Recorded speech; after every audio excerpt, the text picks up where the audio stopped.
से मेरा निवेदन है कि किसी भी पक्ष का कोई व्यक्ति बोल रहा है, जब तक उसकी बात पूरी नहीं हो जाए तब तक बीच में कोई भी नहीं बोले, ना इस पक्ष का बोले ना उस पक्ष का।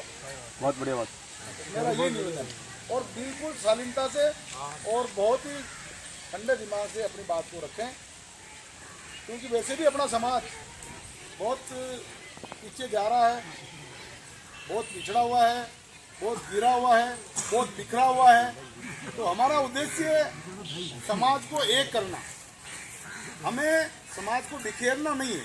जो बिखरे हुए हैं उनको हम एक करने के उद्देश्य से वाल्मीकि महापंचायत संपूर्ण भारत के नाम से हमारे राष्ट्रीय अध्यक्ष भोपाल से हैं श्रीमान अमित जी झा, उन्होंने ये उद्देश्य लेकर के पूरे भारत में वाल्मीकि महापंचायत संपूर्ण भारत के नाम से रजिस्ट्रेशन करवाया हुआ। इसका पूरे भारत केंद्र सरकार द्वारा रजिस्ट्रेशन शुदा संगठन है ये। उसका मुझे प्रदेश अध्यक्ष का दायित्व दिया है। बाबू जी, आप जो परिचय वाली बात कर रहे हैं, सबसे पहले मेरा परिचय देता हूँ। वाल्मीकि महापंचायत संपूर्ण भारत राजस्थान प्रदेश अध्यक्ष का दायित्व मुझे मिला हुआ है और हमारे पूरे वाल्मीकि महापंचायत का उद्देश्य एकमात्र है कि जो समाज हमारा बिखरा हुआ है, जो भी समाज के साथ किसी भी जगह, किसी भी जिले में, किसी भी प्रदेश में किसी भी प्रकार का कोई भी अन्याय, दुराचार या लड़कियों के साथ बलात्कार, व्यभिचार या किसी भी प्रकार का कोई संकट समाज के ऊपर आता है, समाज के अलावा भी अगर गैर समाज के ऊपर भी आता है और वो ईमानदारी से आता है, तो हम उसकी मदद करने के लिए हमारा वाल्मीकि महापंचायत संपूर्ण भारत वाला संगठन इसके लिए काम कर रहा है और आज पूरे देश में इसका काम चल रहा है। मुझे राजस्थान प्रदेश अध्यक्ष का दायित्व दिया है। प्रकाश चंद्र नकवाल मेरा नाम है। अभी मैं भीलवाड़ा रहता हूँ। वैसे मेरा मूल गांव भीलवाड़ा जिले का ही मोड़ का निम्बाड़ा है, जो एक बदनौरा सेक्टर की पट्टी में आता है। मैं आपसे हाथ जोड़कर ये निवेदन करता हूँ कि भोलेनाथ के दरबार में और इस विशाल पार्क के अंदर अपन बैठे हैं, तो जहाँ आप सबको अपनी सारी भ्रांतियाँ इस गांव से ही बाहर निकालनी है। आप सब एक हो और नेक काम करो, और नेक काम जब होगा हम सब मिलकर एक होंगे। हमारे मन में जो भी गिले शिकवे हैं, वो गिले शिकवे आपस में हमको मिटाने पड़ेंगे। अभी हमारा उद्देश्य बहुत आगे का है, समाज को आगे ले जाने का है, पूरे देश के समाज को जोड़ने का है। आज हमारे ऊपर जो बहुत बड़ी विकट स्थिति आई हुई है भर्तियों के मामले में भी, अभी वर्ष 2023 का भर्ती का सिलसिला पूरे राजस्थान में चल रहा है, जिसको पूरा देश देख रहा है। उसके लिए भी आने वाले समय में हम जयपुर को आंदोलन करने वाले हैं, तो उसमें आप सभी को आना है, आप सभी को याद करेंगे। उसमें पक्ष विपक्ष नहीं चलेगा। समाज एक है तो समाज को एक होकर ही रहना पड़ेगा। अगर हमारे समाज में अगर टुकड़े होंगे, समाज ही हम अलग अलग होंगे, तो फिर हमारे समाज की जीत कैसे होगी? और जीत नहीं होने का कारण भी यही है कि हम बिखरे हुए हैं। किसने कौन सा झंडा पकड़ रखा, किसने कौन सा झंडा पकड़ रखा, कौन से संगठन से कोई जुड़ा हुआ है। तो हमारा वाल्मीकि महापंचायत संपूर्ण भारत एक ऐसा समुंदर है जिसमें सारी नदियां आके मिलेगी। उसमें ना उसमें हमें बीजेपी से परहेज है, ना कांग्रेस से परहेज है, ना किसी भी पार्टी से। राजनीतिक पार्टियां भांति भांति की बनी हुई है, वो सारी हमारे इस वाल्मीकि महापंचायत संपूर्ण भारत के अंदर सम्मिलित है। उन सभी के पदाधिकारी हमारे इस वाल्मीकि महापंचायत संपूर्ण भारत वाले संगठन में अपने अपने जगह पर उन्होंने पद ले रखे हैं। तो हम ये चाहते हैं कि सारी पार्टियों को एक करके इस समाज को एक करें। आज हमारा सरवाड़ जिंदाबाद का जो नारा मैंने लगवाया, वो जिंदाबाद जब भी होगा आप सब एक हो जाएंगे, एक दूसरे के प्रति मन में कोई गिला शिकवा नहीं रखेंगे, कोई भेदभाव नहीं रखेंगे, तो ये सरवाड़ जिंदाबाद का नारा सक्षम होगा। और इस सरवाड़ का नाम पूरे राजस्थान में नंबर 1 पे आएगा इस वाल्मीकि महापंचायत संपूर्ण भारत की ओर से। अगर आप वाल्मीकि महापंचायत संपूर्ण भारत के राजस्थान प्रदेश अध्यक्ष को यहाँ बुलाकर मेरी बात को सुनेंगे, समझेंगे, उस पर गौर करेंगे, तभी जाकर के मेरा यहाँ आना सार्थक होगा। मैं आप सबसे समाज वालों से इस बात की भीख मांगता हूँ, समाज को एक करने की भीख मांगता हूँ। आप हमारे जिले में आए हो, समाज को एक करने की भीख मांग रहा हूँ मैं। आप बुजुर्ग हमारे, अगर मेरी बात को रख करके आप अपने सारे गिले शिकवे दूर करते हैं, एक होते हैं, एक मंच पर आते हैं, एक साथ अच्छा काम करते हैं, तो मेरा दिल भी खुश होगा। मेरे समाज के जो मेरे इस संगठन में पदाधिकारी तक ये बात पहुंच चुकी है, उनका भी दिल खुश होगा। ऊपर से मेरे को भी ये आदेश मिला है कि भाई आपने जिस प्रकार से जो जिस गांव में सरवाड़ के अंदर आपने अध्यक्ष पद दिए, अलग अलग दिए, तो क्यों दिए? आपको नहीं देना चाहिए था अलग अलग। मैंने उनको सारी वस्तु स्थिति बता दी, अलग अलग पद देने का कारण क्या रहा था वो भी मैंने बता दिया। मैंने कहा जी पहले जो मेरे पास व्यक्ति आए थे, मेरी बात को जब मुझे बोलना शुरू कर दिया, मेरी बात पूरी सुनना। पहले जो व्यक्ति मेरे पास आए थे, उन्होंने आकर मुझे ये बताया कि साहब हमारे सरवाड़ के अंदर हमने चुनाव कराए, चुनाव के अंदर घनश्याम जी लखन को अध्यक्ष नियुक्त किया। ये छापा बंधवाते हुए का फोटो है, ये वीडियो है, इसमें ये लोग हैं। इससे पहले मैंने सरवाड़ की कोई मीटिंग ली नहीं थी, मुझे नहीं मालूम भाई सरवाड़ में इस प्रकार की भ्रांतियां हैं। तो मैंने कहा जब आपको सरवाड़ गांव का अगर आपके साथ बहुमत है और अगर सबने मिलकर के आपको अध्यक्ष बनाया है, तो मेरे वाल्मीकि महापंचायत से मैं भी आपको सरवाड़ का अध्यक्ष का पद दे सकता हूं, मुझे कोई दिक्कत नहीं। इनको अध्यक्ष का पद देने के बाद जब आपके गांव में इस बात की चर्चा चली, उसके 2-5 दिन बाद आपका पक्ष भी 2 गाड़ियां लेकर के 20-25 व्यक्ति आप भी आ गए। आपकी भी बात मैंने सुनी। घर आए हुए का सम्मान करना मेरा फर्ज है, चाहे वो मैं पानी के गिलास से करूं, चाहे भले हाथ जोड़ के खड़ा रह के करूं।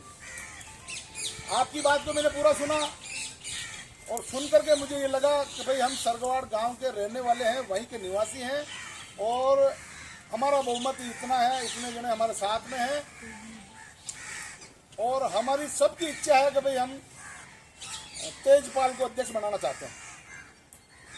तो मैंने उस वक्त इन लोगों को ये कहा, भाई देखो पहली बात तो हो गया भाई, जैसे अध्यक्ष हमने नियुक्त कर दिया और अब आप इस बात को लेके आए हो, तो उस वक्त जब अध्यक्ष वहाँ गांव का जो अध्यक्ष बनाया, तो ये विरोध आपको उस वक्त भी करना चाहिए था। तो वो अध्यक्ष नहीं बनता तो उसके लिए आपका बन जाता। तो साहब हमको सूचना ही नहीं, हमें हमारे लोग पूरे नहीं थे, इसलिए ये बात हुई।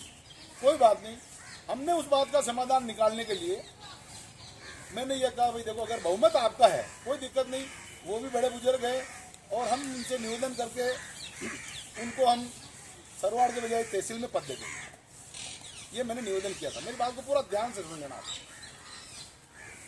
ऐसा सोच करके मैंने तेजपाल जी को भी नियुक्ति दे दी। अब जब ये मामला होया तो वापस जब इस पक्ष को मालूम पड़ा तो इन्होंने कहा साहब अध्यक्ष तो मुझे बना दिया, अब आपने वापस नया अध्यक्ष कैसे बना दिया? तो साहब उनके पास बहुमत है। तो साहब बहुमत तो बोले हम भी लेकर आ सकते हैं, वो 2 गाड़ी लाए तो हम 4 गाड़ी लेकर आ सकते हैं। मैंने कहा जी देखो आपको अगर बहुमत जिसको भी बताना है, हमारा लड़ाई सरकार से है, सरकार जो हमारे साथ अन्याय कर रही है उस अन्याय को हम न्याय में बदलने के लिए जब सरकार के पास बहुमत की जरूरत होगी वहाँ बहुमत वहाँ पेश करना। ये कह करके मैंने इनको ये कहा। तो बात विवाद ज्यादा बढ़ता गया, मामला सरवाड़ से बाहर निकल गया। मैंने भी मेरे संगठन के जो पदाधिकारी उनके सामने बात की, इस प्रकार एक ही गांव में इस प्रकार ऐसा है, आज किसी भी पार्टी के अंदर कोई भी पदों के मामले में विवाद होता है तो आप हम सब जानते भैया बात सुनना है तो इधर सुनो, बात करनी तो दूर जाके।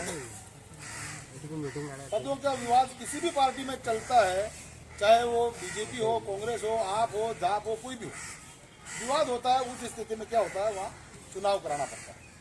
जिसका बहुमत ज्यादा होता है अध्यक्ष उसका बनाया जाता है। तो ये करके देख लो आप। मैंने आप सभी के सामने फिर वो प्रस्ताव रखा, मैंने कहा भाई अगर जो बहुमत सिद्ध कर देगा अध्यक्ष उसका रहेगा। समाज का व्यक्ति होना चाहिए, वहाँ का वहीं निवास करने वाला होना चाहिए।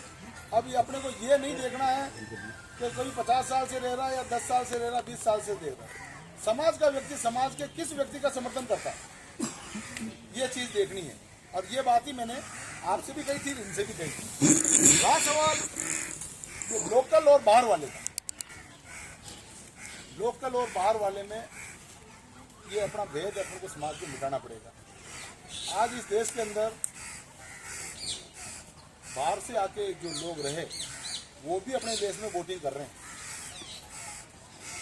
मुसलमान बाहर से आए, सिख बाहर से आए, और भी दूसरे धर्म के लोग बाहर से आए, लेकिन उस जगह पर रहने के बाद उनको सबको वोट का अधिकार हो जाता है। 10 साल या 10 साल से ज़्यादा समय से जो जिस स्थान पर रहता है उसे वहाँ का मूल निवासी सरकार भी घोषित करती है। तो ये समाज को सरकार से ज़्यादा बड़ा मानता है।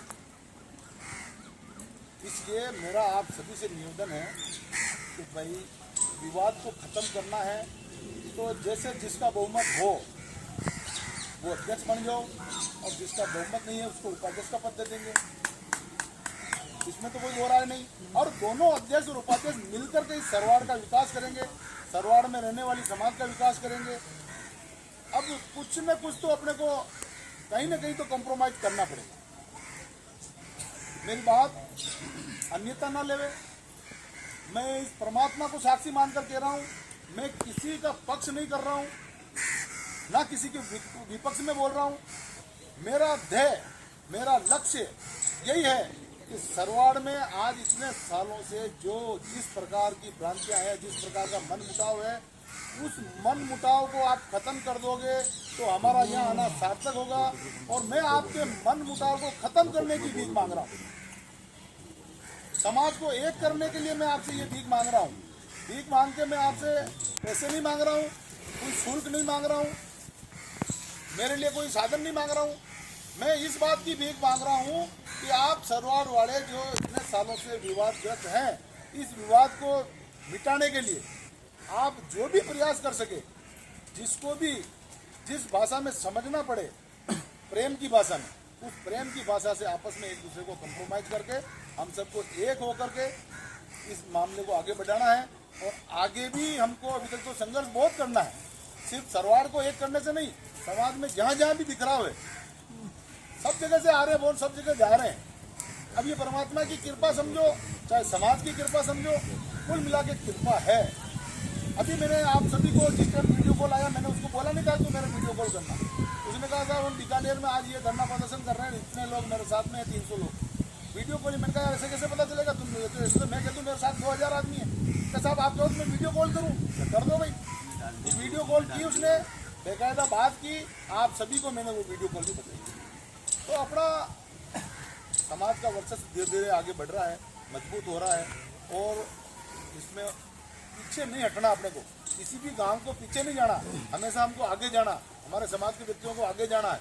तो मेरा आप सभी से यही निवेदन है कि मेरे द्वारा जो भीख मांगी गई है वो आप स्वीकार करें और मुझे वो भीख दे दें कि आज ये सरवाड़ एक हो जाए।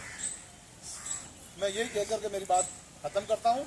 अब आपका, मैंने पहले भी सवाल किया, अभी आपका किस कारण से क्यों विवाद है, इसके ऊपर आप अपना पक्ष रखेंगे और उस पक्ष को एक दूसरे से सुनने के बाद उसमें एक दूसरे के प्रति किसी प्रकार का कोई भी गलतफहमी है उसको आप मिटाएंगे।